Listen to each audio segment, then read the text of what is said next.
Hello guys, welcome to Tactics tutorial. In today's video, I will show you how to make responsive website in Canva. So the first thing that you need to do is to preview your website.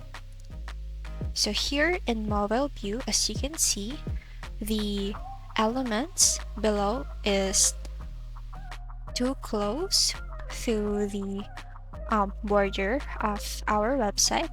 So what we can do is to simply add another element, which is shapes. So click your rectangle shape and then place it below your element.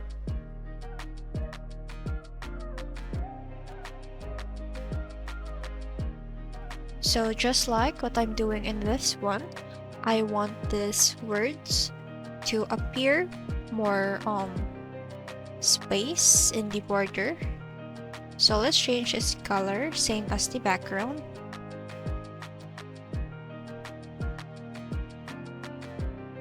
And also make sure to adjust this according to your preference. And then let's preview the result of our added element.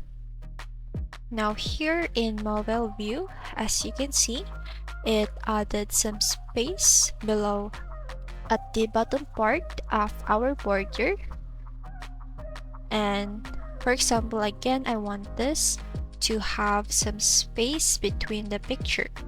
So just like we did last time, let's add the shape. You can copy your previous work. And let's adjust this one. And now if we preview this, as you can see, it already has the space between the heading and the picture. And then that's it guys. Thank you so much for watching. I hope that you learned in this video. Don't forget to like, comment, share, and subscribe.